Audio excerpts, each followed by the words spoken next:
Hey YouTube, welcome back to my YouTube channel. My name is Roman, and listen, it's a lot of shit going on out here in this world, and so we are back with another crazy crime story. And these stories always remind me to be vigilant, watch my surroundings, and be careful who I involve myself with. So let's get right into this.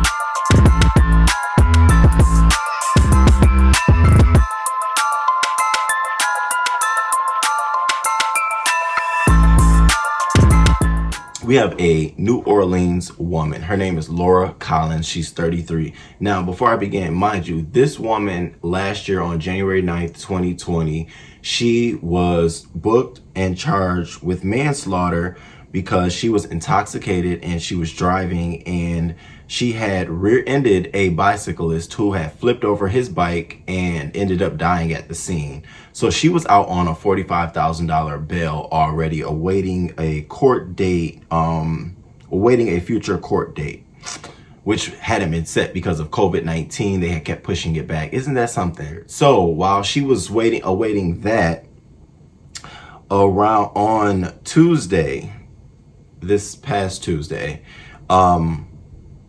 Laura Collins ran over to her neighbor's door and knocked on the door and said, "Oh my God, I just got attacked by my husband and I choked him out." Now, mind you, the neighbors who share like a duplex next to them, they typically can hear each other. They said, you know, they didn't hear any kind of fuss or tussle or anything like that. The neighbors called 911. And so she said, as they were awaiting the police to come, she says to them, "I think I need to go back over there and choke him out again."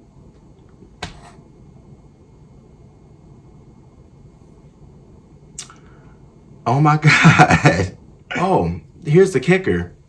They also said that this couple, Laura and her fiance, they have a known history of domestic violence. And guess what? She has always been the aggressor in those calls. So I'm like, oh my God. When the first responders came, which was the fire police department, they came and they found, first they found the house in a disarray. They found pet food everywhere. I guess they found TV stands and stuff all knocked over the place. Further into the house, they started finding traces of blood on the floor. They found a damaged cell phone. And then they found her actual fiance on the floor face. He had like a blood stain on his face and a bruise on the back of his head, like somebody had threw something, or you know, and I'm thinking maybe she had threw the cell phone at the back of his head. That's why they found traces of blood on the cell phone. Speculation, I don't know, I'm not an investigator. But they also said that when they looked at Laura, they didn't see any injuries on her body that was consistent with someone who was in a life-threatening situation that needed to attack with such severity. Like the resolution didn't meet the situation. What you didn't meet what happened. Nonetheless, investigators booked her with murder, and her bond was set at $150,000. And so she's still in jail. She hasn't posted bail. And if convicted, she faces a mandatory life in prison. Now, here's my thing. Can we take a step back? Can we talk about where the system failed in this situation? She killed someone on January 9th, 2020. January 9th, 2020.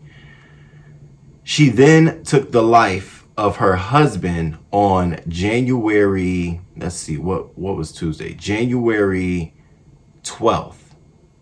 So within a year, this lady has taken the lives of two people for no reason that we know of that would make sense, that would equal the reason for taking their lives. Yet and still killing rear-ending the bicyclist. She was released on bond. She was out and about in society, although the reason for rear-ending was because of intoxication.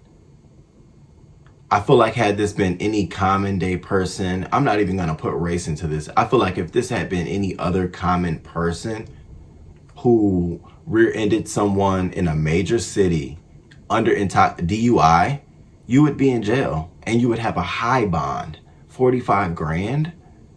I can honestly say this is the first story that I've actually read that caught my interest where the female had a repeated history and pattern of being the aggressor, and yet and still she wasn't committed, booked, or left alone.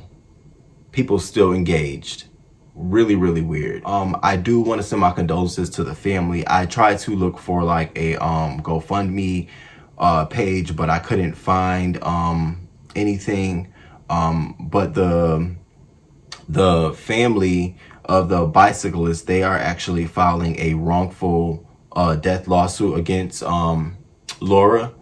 And it's so funny because, you know, she's going to be in jail for her life. So, you know, at this point in time, it probably really doesn't matter. It probably would be good for namesake and for value and for legacy for the cyclist. But, yeah, this is crazy. This is some crazy shit here. So I'm going to stay tuned to this. I hope that she gets the mandatory life sentence, not only for her fiance, but for the bicyclist that she rear-ended. I mean, you literally, your conscience for the year of killing an innocent person that you don't even know should have haunted you. And so when it came time to deal with whatever situation, I guess they had gotten to an argument because they both were drinking being her issue. Didn't your mind think about when you drink what happened with like, I don't know, I'm baffled here. Yo, so drop down in the comments, let me know what you thought. Do you think that she should have been, she should have had a higher bond? Secondly, after having repeated offenses of domestic violence against her fiance, he should have left her alone. And someone along the lines in her life should have had her ass committed. That's where I'm gonna leave it at, and that's how I feel about it. Yeah, drop down in the comments and let me know what you thought. And hit the like button if you care to do so, and also subscribe to the channel. And until next time, deuces.